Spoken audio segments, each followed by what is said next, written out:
This device is priced at $17.99. It is really expensive. This is basically the price of a laptop. But is this device capable of doing 90% of what your laptop does? I have been using this device for almost 3 weeks now, and this device multitasking power is slowly taking some of the tasks that I usually do on my laptop. If you use a Chromebook, this device is gonna replace it 100%. Compared to the Galaxy S22 Ultra, the Z Fold 4 is heavier, it is bulkier, but the size overall of this device is thinner. I personally prefer to hold the Z Fold 4 on one hand compared to the S22 Ultra. For me, using the S22 Ultra with one hand is a little bit less comfortable compared to the Galaxy Z Fold 4. Compared to a smaller device like the iPhone SE, it is basically the same level of comfort using with one hand, but the Z Fold 4 is a little bit heavier. Heavier but so much powerful than the other device. Typing on the big screen of the Z Fold 4 is very comfortable. I think the size of the big screen on the Z Fold 4 is ideal for anybody. If you have small hands, you won't have any issues typing with this device, and if you have big hands, the screen on the inside is big enough for you to do anything that you want very comfortably. If you want this device to replace your laptop or your Chromebook, you need to be comfortable using this device. The main selling point of this device is multitasking. Here I'm using two windows,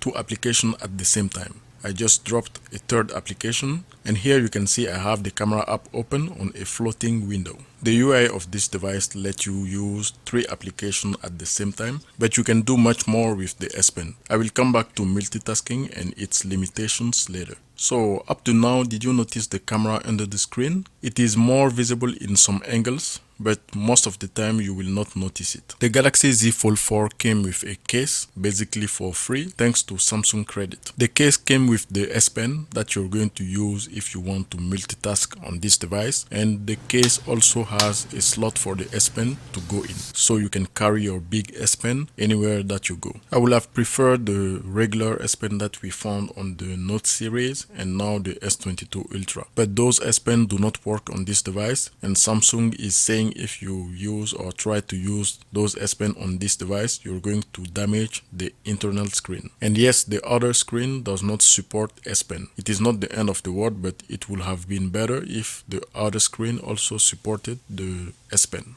I found the case that they supplied with the device good, but it is not really sturdy. The kickstand on this case is flimsy, and if you use it in some way, your device is going to fall and you might damage your outer screen on this device. I think it is not sturdy because you can remove the kickstand and replace it with the S Pen.